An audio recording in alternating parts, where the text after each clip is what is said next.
तो फोटोसिंथेसिस की स्टार्टिंग में हमने क्या पढ़ा था, चैप्टर के टोटल 4 पार्ट हम लोग डिस्कस करेंगे। पहला हम मैकेनिज्म पढ़ लिया, दूसरा आज हम लोग स्टार्ट करने वाले हैं किसके बारे में, पिगमेंट्स के बारे में। तो नाउ देखिए यहाँ पे पिगमेंट्स, फोटोसिंथेटिक पिगमेंट्स। अच्छा, जो पिगमेंट्स होते हैं ये वाटर सोल्यूबल होते हैं कि फैट सोल्यूबल होते हैं? फोटोसिंथेटिक पिगमेंट कैसे होते हैं? तो ये क्या होते हैं, फैट सोल्यूबल होते हैं। तो आपने क्या पढ़ा था कि थाइलेकॉइड मेम्ब्रेन होती है, मेम्ब्रेन किसकी बनी होती है, लिपिड की। और सभी लाइट रिएक्शन या पिगमेंट जो थे वो आपने सारे कहाँ पढ़े थे, थाइलेकॉइड मेम्ब्रेन के अंदर। और मेम्ब्रेन किसका बना था, लिपिड का। तो कॉमन सेंस की बात है कि जो पिगमेंट्स होते हैं वो कैसे हो गए, ये फैट सॉल्युबल हो गए। इसका कोई एक्सेप्शन हो सकता है क्या? इसका एक एक्सेप्शन, जो पिगमेंट आपको क्लोरोप्लास्ट ना मिलके किसी और अदर ऑर्गेनेली में मिलता है। नहीं, फोटोसिंथेटिक पिगमेंट्स, प्लांट पिगमेंट्स की बात कर रही हूँ मैं। एंथोसाइनिन के बारे में सुना है आपने? बीटरूट सुने हैं? चकुंदर काटते हैं तो हाथ कैसे हो जाते हैं? मुझे लगा था लाल और पर्पल में मुझे ही डिफरेंस नहीं पता है, कैसे हो जाते हैं, पर्पल हो जाते हैं ना। तो पिगमेंट कौन सा होता है, एंथोसाइनिन। अच्छा, पर्पल और वायलेट में क्या फर्क होता है?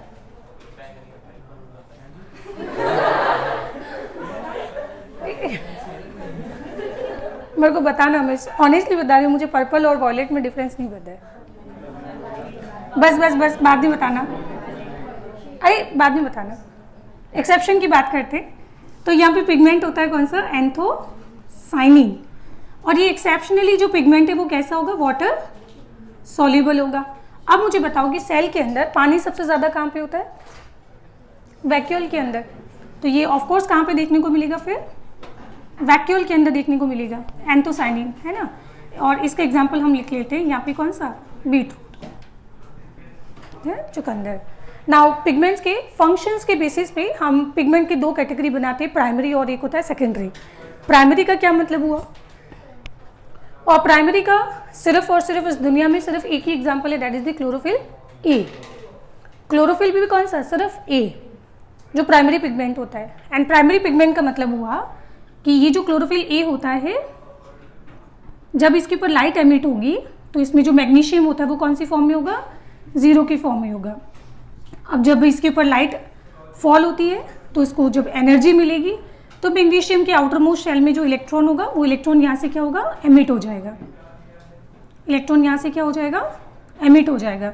तो इलेक्ट्रॉन को रिलीज करने का काम किसका होता है, ये काम होता है प्राइमरी पिगमेंट का। तो यहाँ से ये 2 इलेक्ट्रॉन निकल गए और फिर इसके ऊपर मैंने बना दिया स्टार, मतलब इसकी एनर्जी बहुत बहुत ज़्यादा है ना। और ये इसके ऊपर फॉल कर देते हैं लाइट,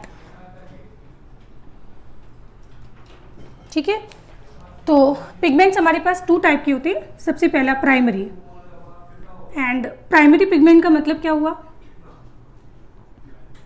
प्राइमरी पिगमेंट का मतलब हुआ इलेक्ट्रॉन को रिलीज करना। और इसमें कौन आता है एग्जाम्पल, इसमें एग्जाम्पल आता है कौन सा, क्लोरोफिल।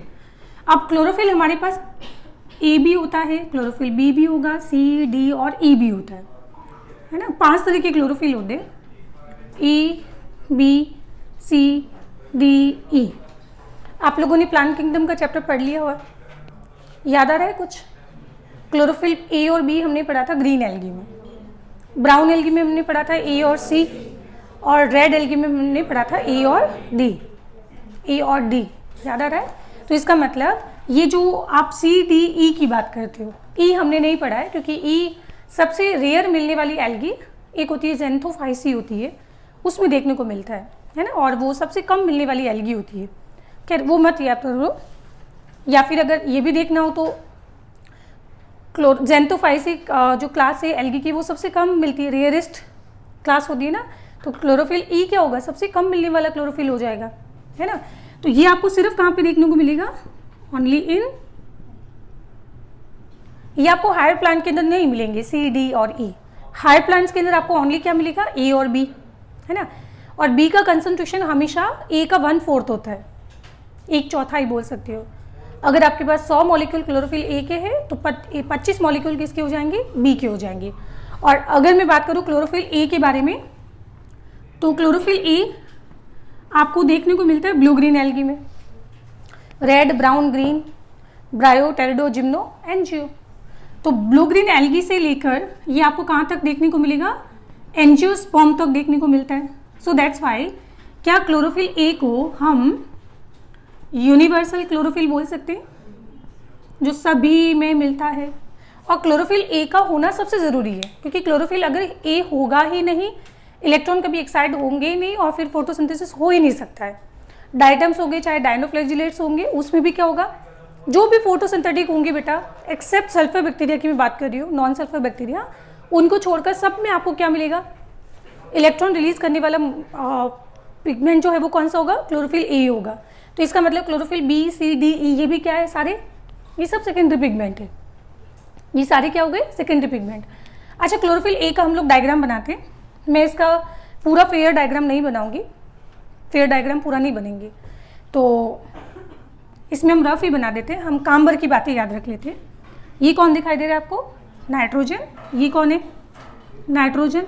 नाइट्रोजन नहीं, ये नहीं सोचना कि मैम को याद नहीं होगा, मेरे को याद है पक्का। वीडियो बंद होगा फिर मैं बताऊंगी, चलो वीडियो ऑन में बता दूंगी अगली क्लास में, ठीक है। तो इसमें ये क्या है, इसको क्या बोलते हैं केमिस्ट्री के अंदर, एक नाइट्रोजन 4 कार्बन पायरोल रिंग। कहीं पढ़ा था, कहाँ पढ़ा था, कहीं नहीं पढ़ा था, जबरदस्ती। ये क्या है, कहाँ पढ़ा था बताओ फिर।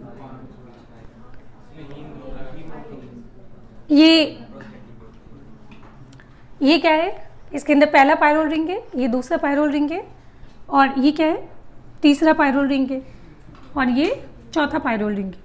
क्या मैं ऐसा बोल सकती हूँ कि अगर नाइट्रोजन की कमी हुई तो क्लोरोफिल बनेगा भी नहीं क्योंकि नाइट्रोजन क्या है, क्लोरोफिल का स्ट्रक्चरल पार्ट है। तो नाइट्रोजन की कमी से प्लांट क्या हो सकता है, पीला पड़ सकता है ना, तो क्लोरोसिस हो सकता है इससे। चलो अब आगे देखें, तो इसके अंदर ये सारी चेन आपस में इस तरह से एक कार्बन की मदद से जुड़ी होती है। बेटा इसमें ये जो 4 कार्बन है ना पायरोल रिंग के, ये कहाँ से आते हैं, सक्सेनाइल कोएंजाइम से। कहाँ से आते हैं, ये आते, याद आ रहा है, रेस्पिरेशन पढ़ाया था, सक्सेनाइल कोएंजाइम से। फिर उसके बाद में आपको देखो 1 2 3 4 कार्बन तो सक्सेनाइल कोएंजाइम से आ गया। फिर ये 1 कार्बन और ये नाइट्रोजन, ये कहाँ से आ रहा है, सॉरी मतलब 2 कार्बन प्लस नाइट्रोजन, ये आता है अमाइनो एसिड कौन सा, ग्लाइसिन से। तो इसके लिए सक्सेनाइल कोएंजाइम प्लस यहाँ पे क्या होता है, ग्लाइसिन अमाइनो एसिड होता है ना। इन दोनों को जोड़ के हम बनाते क्या है, यहाँ पे इन दोनों को जोड़ के हम बनाते पोरफायरिन रिंग। क्या फॉर्म करेंगे, पोरफायरिन रिंग चलो, तो ये चारों पायरोल रिंग जो है वो आपस में जुड़ी होती है, एक कार्बन से जुड़ गई। और उसके बाद इसके बीच में सेंट्रल एटम कौन होता है, यहाँ पे मैग्नीशियम होता है, और मैग्नीशियम पहले से कौन से फॉर्म में होगा, 0 के फॉर्म में होगा, ठीक है। और ये आपस में इस तरह से जुड़े होते हैं। कैसे जुड़े होते हैं, कौन सी बॉन्डिंग होती है, आपको याद करने की आवश्यकता नहीं है। तो ये जो इतना स्ट्रक्चर बना है इसको हम बोलते हैं पोरफायरिन रिंग। क्या बोलेंगे, पोरफायरिन रिंग। तो क्या मैं ऐसा बोल सकती हूँ कि tetra pyrrole 4 pyrrole ring plus central atom is equal to क्या हो जाएगा, इजिकल टू हो जाएगा पोरफायरिन रिंग। अब इस रिंग के अंदर एक काम करो, जो tetra pyrrole ring 4th number है ना, इस 4th के साथ में हम यहाँ पे जोड़ देते हैं एक इसमें लंबी टेल। आपने कभी आइसोप्रीन के बारे में सुना है, 1 2 3 4 बायोमोलिक्यूल याद है, डराइव्ड लिपिड याद है, उसमें हमने 5 कार्बन का आइसोप्रीन बनाया था, देख लीजिए वो 5 कार्बन का, 1 2 3 4 और ये क्या हो गया 5 कार्बन। फिर देखना वापस 1 2 3 4 5 कार्बन, कितने आइसोप्रीन हुए, 2 आइसोप्रीन, और 2 आइसोप्रीन को हम क्या बोलते हैं, टर्पीन, ठीक है। फिर उसके बाद 1 2 3 4 3 आइसोप्रीन, 1 2 3 4 5, तो ये क्या हो जाएगा, डाइटर्पीन। तो इसका मतलब मैं बोल सकती हूँ ना कि टर्पीन जो है वो क्लोरोफिल बनाने में यूज़ हो रहा है ना, या आइसोप्रीन जो है वो क्लोरोफिल बनाने में यूज़ हो रहा है। तो यहाँ पे टोटल आइसोप्रीन कितने हो गए, 4 हो गए। एक आइसोप्रीन के पास कार्बन कितने, 5, तो 4 आइसोप्रीन के पास कार्बन कितनी हो गई 20। तो मतलब ये आपको नहीं लगता है कि हमने एक पतंग के पीछे एक लंबा सा धागा बांध दिया है? मतलब इसके पीछे हमने क्लोरोफिल के पीछे एक टेल बना दी है, पूंछ बना दी है। तो ये जो इसको बोला जाता है क्या, phytol tail, phytol tail. And इसमें आपको कार्बन कितने दिखाई दे रहे हैं, टोटल 20 कार्बन दिखाई दे रहे हैं इसमें, है ना। तो क्या मैं ऐसा बोल सकती हूँ, porphyrin ring plus phytol tail, porphyrin ring plus phytol tail is equal to, ये हमारे पास पिगमेंट बन जाता है कौन सा, क्लोरोफिल, इज इक्वल टू बन जाएगा ये पिगमेंट कौन सा, क्लोरोफिल। बस आपको मेन बातें ये याद रखनी है, बाकी इसका एग्जैक्टली क्या डायग्राम होता है नहीं याद रखना है आपको, ठीक है। अच्छा, अब क्लोरोफिल ए के बारे में बात करें तो इसका अगर जनरल फॉर्मूला अगर आपको लिखना हो, अब सी डी ई के मत याद करना, कोई नहीं पूछता है, ए और बी के याद रख लो, वो भी बहुत ज़्यादा है, ठीक है। तो क्लोरोफिल ए में टोटल कार्बन कितने होते हैं 55, 20 यहाँ पे होते हैं, बचे कितने, टाइम लगेगा 25, हाँ कितने 35, हाँ तो वो 35 जो कार्बन आपको यहाँ देखने को मिलेंगे, ठीक है। अच्छा, हाइड्रोजन कितने होंगे इसमें 72, नहीं काउंट करना।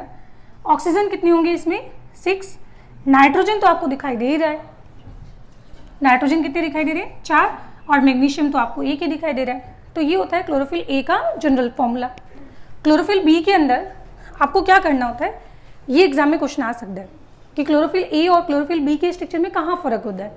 ये पूरा स्ट्रक्चर सेम होता है, बस फर्क यहाँ पे होता है। सेकेंड पायरोल रिंग का ये होता है कार्बन नंबर 3, ये कौन सा कार्बन है, ये इसका 3rd कार्बन है। तो इसके 3rd कार्बन पे अगर यहाँ पे प्रेजेंट है इसमें मिथाइल ग्रुप, क्या प्रेजेंट है, तो ये डायग्राम हो जाएगा क्लोरोफिल ए का। और अगर इसको रिप्लेस करके यहाँ पे जोड़ दिया जाए ये फॉर्मल्डिहाइड, तो ये बन जाएगा क्या, क्लोरोफिल बी, बस, है ना। तो याद रखना कि क्लोरोफिल ए के सेकेंड पायरोल रिंग के 3rd कार्बन पे मिथाइल ग्रुप होगा तो क्लोरोफिल ए होगा, और अगर एल्डिहाइड होगा तो क्या होगा, क्लोरोफिल बी होगा। तो बताओ क्लोरोफिल बी का जनरल फॉर्मूला क्या हुआ, कार्बन में चेंज आया है क्या, कार्बन तो उतना ही है, बस 2 हाइड्रोजन कम हो गए और 1 ऑक्सीजन ऐड हो गया इसके अंदर। तो जनरल फॉर्मूला क्या हो जाएगा यहाँ पे, C55H70O, नहीं ये 5 होता है, ये 6 हो जाएगा, N4, और ये क्या हो जाएगा, मैग्नीशियम, ठीक है। तो इस तरह से ये कंप्लीट हो गया कौन सा, हमारा क्लोरोफिल ए प्राइमरी पिगमेंट का काम कंप्लीट हो गया। अब इसके बाद हम पढ़ते हैं इसमें सेकेंडरी पिगमेंट। मैं फिर बोल रही हूँ, क्लोरोफिल ए को छोड़कर बाकी सारे पिगमेंट कैसे होंगे, बाकी सारे पिगमेंट कैसे, even B C D E भी सारे कैसे सेकेंडरी पिगमेंट हो गए, है ना। अब सेकेंडरी पिगमेंट का काम क्या होता है,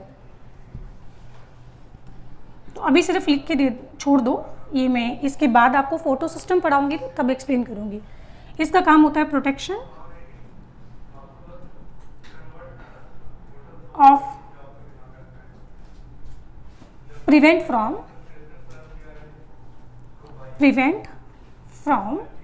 photo oxidation of chlorophyll A, और दैट्स वाई हम लोग इसको आगे जाके और बोलने वाले हैं शील्ड पिगमेंट, क्योंकि ये कवर करके रखता है, क्लोरोफिल ए को ढक के रखता है। एंड दूसरा इसका काम होता है एब्जॉर्प्शन, बस इन पॉइंट को भी लिख के छोड़ देना, absorption of wavelength 400 to 500 nanometre. चलो इसको मैं समझा ही देती हूँ। ये आपने देखा है क्लोरोफिल ए जो है लाइट को एब्जॉर्ब कर रहा है ना, यू नो क्लोरोफिल सिर्फ 2 ही वेवलेंथ को एब्जॉर्ब कर सकता है, ब्लू एंड रेड, खत्म। कौन कौन से वेवलेंथ को, ये कलर हो गया ब्लू और दूसरा कलर कौन सा हो गया, रेड, बस ये 2 वेवलेंथ को ही एब्जॉर्ब कर सकता है क्लोरोफिल ए। तो आपको क्या लगता है फिर बाकी को कौन एब्जॉर्ब करेगा, एंड बाकी के अंदर देखो ग्रीन को तो कोई भी एब्जॉर्ब नहीं करेगा, है ना, ग्रीन वाले में फोटोसिंथेसिस नहीं होता है, तो बाकी वेवलेंथ को कौन एब्जॉर्ब करेगा, तो absorption of other wavelength except blue and red, and वो कौन सा वेवलेंथ हो गया 400 to 500। तो absorption of other wavelength except blue and क्या हो जाएगा, रेड हो जाएगा। तो इस वेवलेंथ को एब्जॉर्ब करता है कौन, सेकेंडरी पिगमेंट। तो एक काम तो समझ आ गया, पर ये इसका काम दूसरा है बेटा। इसका मेन जो प्राइमरी फंक्शन है जिसके लिए भगवान ने इसको बनाया था ना, उसका रीज़न कुछ और है ना। ये तो इसका दूसरा काम है। पहला काम ये होता है उसको क्लोरोफिल ए को बचाना। चलो बता देती हूँ। होता क्या है कि क्लोरोफिल ए के ऊपर अगर सोचिए, आपको अगर 5 घंटे धूप में बिठा दिया जाए तो क्या होगा? आपकी स्किन जलने लगती है। तो इमेजिन कीजिए कि अगर क्लोरोफिल ए को अगर सीधा सीधा धूप में बिठा दिया जाए तो बेटा लाइट के पास क्या होती है? एनर्जी होती है, और सारी की सारी एनर्जी अगर सीधा क्लोरोफिल ए पे अगर गिरेगी तो क्लोरोफिल ए बेचारा जल जाएगा। और जलना क्या होता है? ऑक्सीडेशन। उसमें क्या होती है? चीज़ें डिग्रेड हो जाती है। तो क्लोरोफिल ए क्या हो सकता है? डिग्रेड हो सकता है। सो दैट्स वाई ये सारी पिगमेंट क्या करते हैं? क्लोरोफिल ए को घेर के रखते हैं। तो उसकी वजह से उसको क्लोरोफिल ए को कवर करके रखते हैं, इसलिए उसको बोलते हैं शील्ड पिगमेंट।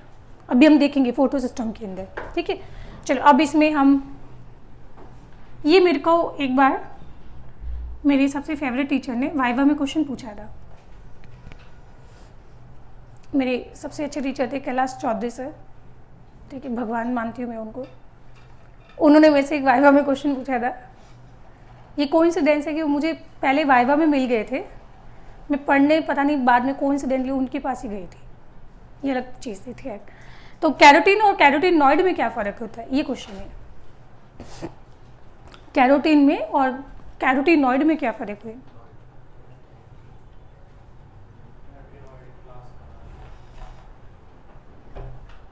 सही बात है। सभी सेकेंडरी पिगमेंट को मिला के हम क्या बोलते हैं? कैरोटीनॉइड।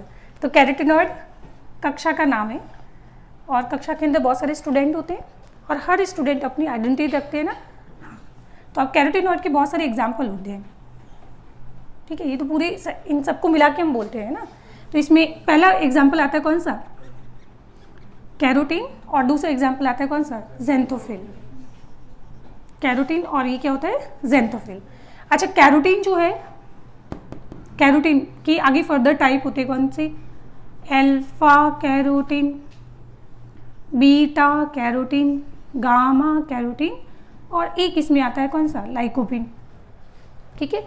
अच्छा, एक मुझे याद दिलाना, एक करेक्शन है लाइट रिएक्शन के अंदर, मैं करेक्शन करवाऊंगी आपको, पहले ये कंप्लीट कर लेते हैं। तो इसमें गाजर आपने देखी है, गाजर का रंग कौन सा होता है? लाल बिल्कुल नहीं होता है। गाजर कैसी होती है? ऑरेंज होती है यार। तो एक्चुअली कैरोटीन का जो रंग है वो क्या होता है? कैरोटीन का रंग एक्चुअली होता है yellow, yellow to orange, yellow to orange. ये डिपेंड करता है कंसंट्रेशन पे। ये किस पर डिपेंड करता है? कंसंट्रेशन पे। अगर इसकी बहुत लो कंसंट्रेशन है तो इसका कलर येलो होगा, कंसंट्रेशन बढ़ने के साथ साथ इसका कलर ऑरेंज होता जाएगा और डार्क ऑरेंज हो जाता है। जैसे इसमें हम लोग एग्जांपल पढ़ते हैं कैरेट। तो कैरेट के अंदर जो रूट होती है ना, उसमें क्लोरोफिल तो होगा नहीं, तो ऑब्वियसली उसमें क्या ज़्यादा होता है? उसमें कैरोटीन ज़्यादा होता है। वो भी कौन सा? Beta carotene. By the way देखो, हम डाइटम, डायनोफ्लेजिलेट्स, यूग्लिना, बहुत सारी चीज़ें पढ़ेंगे। ये आपने ग्रीन एल्गी भी पढ़ी होगी। तो उन सब में पता है सबसे ज़्यादा सेकेंडरी पिगमेंट में जब बात आती है तो सबसे ज़्यादा कौन मिलता है आपको? Beta carotene. तो जैसे हम क्लोरोफिल ए को यूनिवर्सल क्लोरोफिल बोलते हैं, वैसे ही हम बीटा कैरोटीन को क्या बोलते हैं?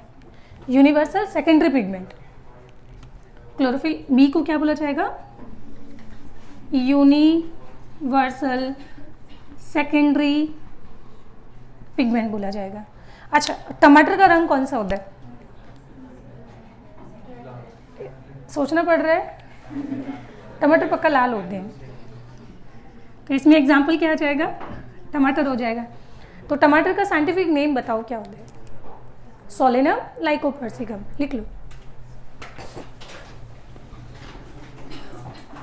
टमाटर का साइंटिफिक नेम होता है सोलेनम लाइकोपर्सिकम।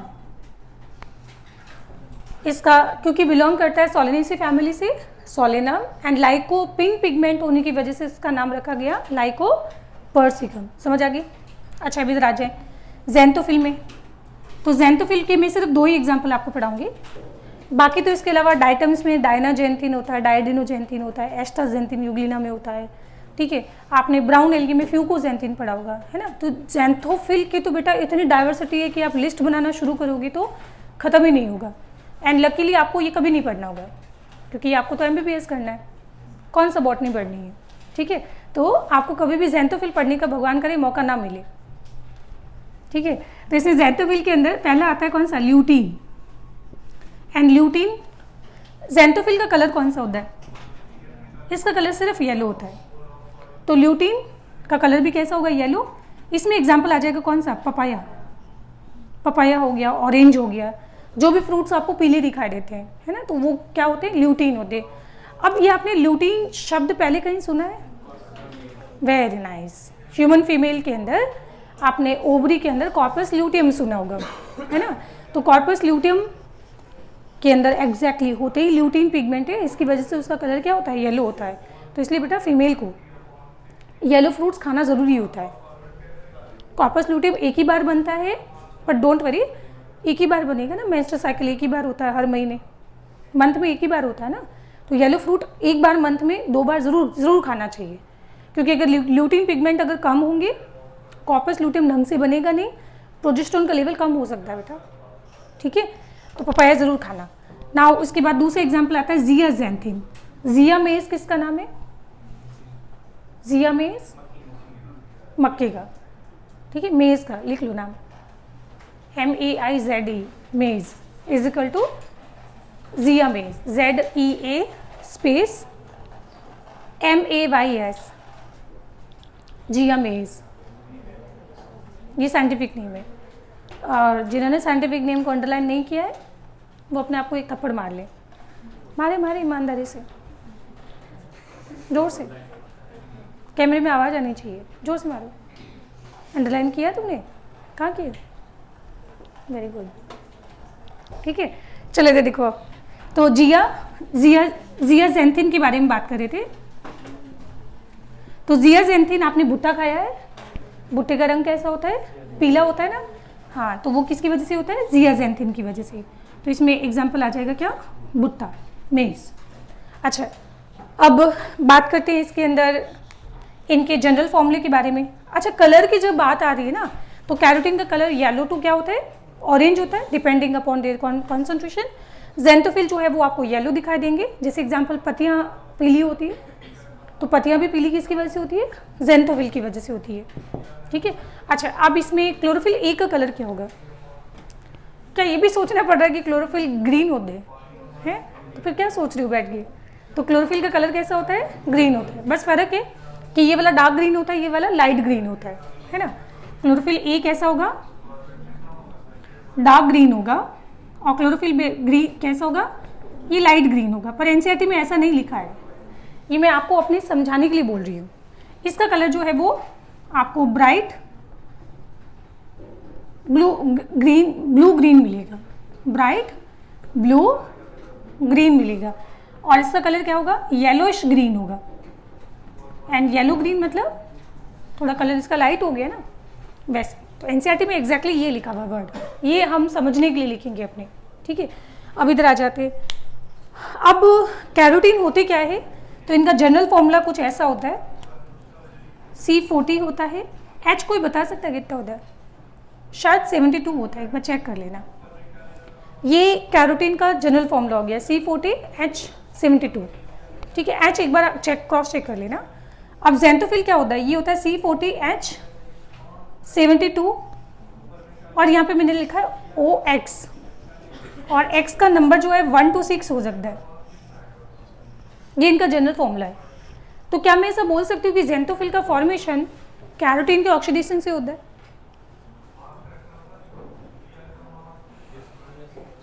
कैरोटीन का ऑक्सीडेशन कर दो तो क्या बन जाएगा, सही बात है। तो इसका ऑक्सीडेशन करने पर क्या बनता है, ये बनता है ज़ेंथोफिल। अब कौन सा ऑक्सीडेशन करने पर क्या बनता है वो आपको नहीं पढ़ना है, इतना डिटेल में नहीं जाने का, ठीक है। भगवान ना करे कि आपको ये भी पढ़ना पड़े कभी, ठीक है। नाउ अब इसमें सुनो, तो ये हमारे पास सारे सेकेंडरी पिगमेंट और प्राइमरी पिगमेंट कंप्लीट हो गए, पिगमेंट सारे कंप्लीट हो गए। अब जो आपको बाहर ट्री दिखाई दे रहा है, प्लांट दिखाई दे रहा है, पेड़ जिसके ऊपर हरी पत्तियाँ होती है, उसमें तो हरा मतलब क्लोरोफिल आपको सीधा सीधा दिखाई दे रहा है। पर अगर आपसे पूछे कि उसमें और भी अदर पिगमेंट्स होते हैं, ये कैसे प्रूव करेंगे आप? हाँ, एक्सपेरिमेंट। कौन सा एक्सपेरिमेंट? क्या करेंगे आप? कैसे प्रूव करेंगे बेटा कि प्लांट्स के अंदर अदर पिगमेंट्स भी होते हैं? चीज़ों को सेपरेट करने का तरीका क्रोमेटोग्राफी। और 10th क्लास में आपने सबसे पहली बार क्रोमेटोग्राफी के बारे में सुना होगा। एक्चुअली क्रोमेटोग्राफी का नाम पता है क्रोमेटोग्राफी क्यों रखा गया था? बताऊँ वो 10th का एक्सपेरिमेंट? देखो, क्रोमेटोग्राफी ऐसे आई थी, आपके पास वो पहले इंक पेन नहीं हुआ करता था जिसमें इंक आती थी, हाँ, ब्लैक वाली इंक। अब ब्लैक कलर किसकी कौन कौन से कलर से मिलके बनता है? मुझे भी नहीं पता है। मान लेते हैं हम कि ये ब्लू, मेन कलर कौन से होते हैं? ब्लू, ग्रीन और रेड। मान लेते हैं कि इन तीनों कलर के मिक्सचर करने से ब्लैक बनता होगा। नहीं, ऑनेस्टली मुझे भी नहीं पता ब्लैक किससे बनता है। पता है किसी को? पता है? Very nice. ये उनको पता है जो छोटी बचपन में ना अच्छी स्कूल में गए होंगे। सरकारी स्कूल वालों को नहीं पता है, मुझे भी नहीं पता है। रेड और ब्लू दो ही कलर होते हैं, बहुत बार येलो भी होता है। ओके, अभी रेड और ब्लू दो कलर हम चलो मिक्स कर लेते हैं, तो इनके कलर से क्या बनता है? ब्लैक बनता है। कैसे प्रूव करोगे कि ब्लैक जो है रेड और ब्लू से मिलकर बनता है? तो एक काम करते हैं, इधर आओ। आपकी लेबोरेटरी के अंदर एक फिल्टर पेपर रखा हुआ था।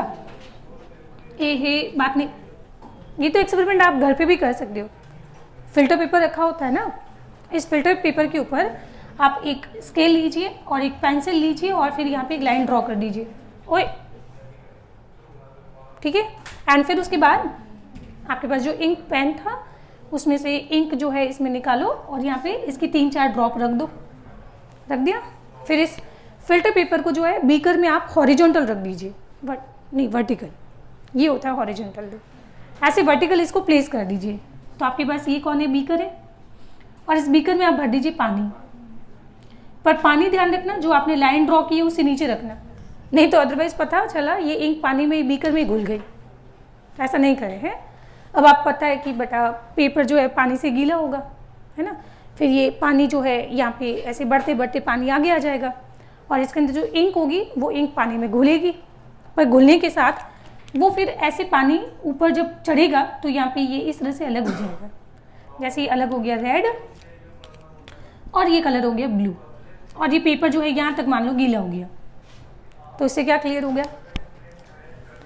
दोनों कलर सेपरेट हो गए। एंड ये सेपरेट हुए अपनी मॉलिक्यूलर बेसिस की वजह से। दोनों का मॉलिक्यूलर वेट बराबर तो नहीं हो सकता है, एक भारी होगा एक हल्का होगा। तो जैसे हम पढ़ते हैं ना इलेक्ट्रोफोरेसिस के अंदर कि जो छोटे बैंड होते हैं वो तेजी से भाग जाते हैं, बड़े बैंड पीछे रह जाते हैं। तो एग्जैक्टली जो छोटे वाले होंगे वो आगे चला जाएगा, जो भारी है वो नीचे रह जाएगा। तो मॉलिक्यूलर वेट के बेसिस पे इनका क्या हो गया? सेपरेशन। तो इस टेक्निक को क्लास 10th में हमने नाम दिया था क्रोमेटो। क्रोमेटो मीन्स कलर, क्योंकि हमने पहली बार यहाँ पे किसको सेपरेट किया है? कलर को सेपरेट किया है। एंड ग्राफी मतलब पेपर, क्योंकि यहाँ पे हमने फिल्टर पेपर यूज़ किया है।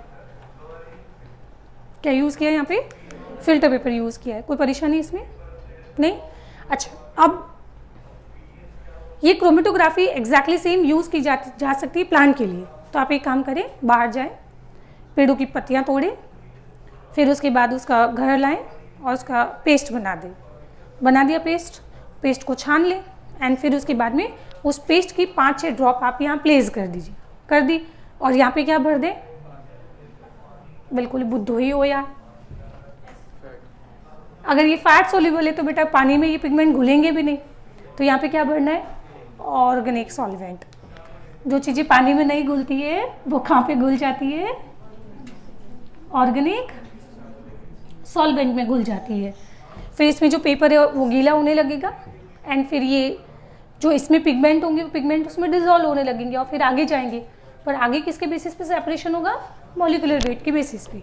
तो बताएं, अब आपके सामने chlorophyll A, chlorophyll B, carotene और ज़ेंथोफिल का सबका जनरल फॉर्मूला लिखा हुआ है, कौन सा बैंड कहाँ बनेगा। हालांकि इतना नीट एग्जाम में कभी नहीं आएगा, बट दिमाग तो लगा ही सकते हैं। चलो, इन चारों में सबसे भारी कौन है? इसमें O6 है ना, तो बी भारी हुआ ना। तो यहाँ पे किसका बैंड बनेगा? यहाँ बनेगा बी। फिर भारी कौन? एंड क्लोरोफिल ए का डार्क होता है कलर, तो मैंने इसको देखो ऐसे कर दिया डार्क ग्रीन, ये light green, chlorophyll A B. आप किसका, हाँ इसके अंदर ऑक्सीजन नहीं है बट यहाँ पे ऑक्सीजन है ना। और ज़ैंथोफिल का कलर कैसा होता है, येलो, ये हो जाएगा ज़ैंथोफिल। फिर कौन बैंड बनाएगा यहाँ पे, कैरोटीन, और ये हो जाएगा यहाँ पे कैरोटीन। तो हो गए सारे पिगमेंट सेपरेट, है ना।